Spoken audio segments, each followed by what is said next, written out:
Let's get into our next story now. And take precaution, the tides will be high. That's the advice from the Ghana Meteorological Agency as it predicts high tides along the country's coastlines, reaching 1.82 meters this evening. Now, the agency says the state of the sea is expected to be rough. Head of Central Analysis and Forecasting at the Ghana Meteorological Agency, Felicity Ahafianyo, is warning the impact could be devastating.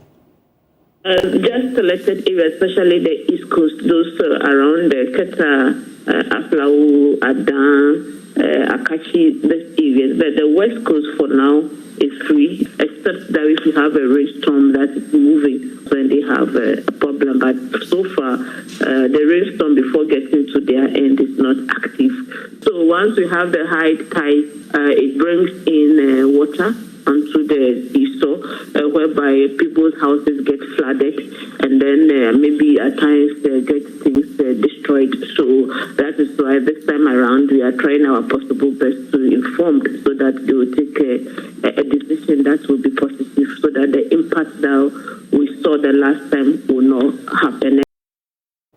Now, meanwhile, Director of Communications at NADMO, George AC, says they are in consultations with relevant authorities to make sure that potential victims are moved to safer ground.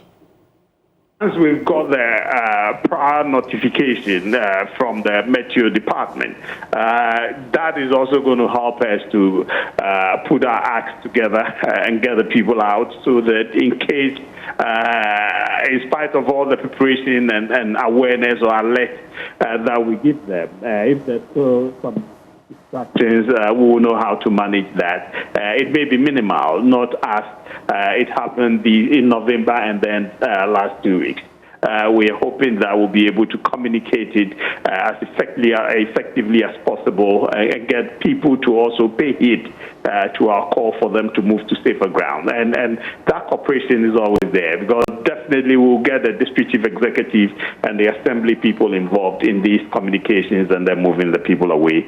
We act to prevent disasters and others. And so once they give us the weather forecast, all we need to do is to take action to avert any possible disaster or danger occurring or affecting the people who live in these areas. So yes, they've given us the warning, and we are taking steps to do everything possible to avert the destruction or devastation on the people, so the people will be well prepared or be in a safe place before it strikes.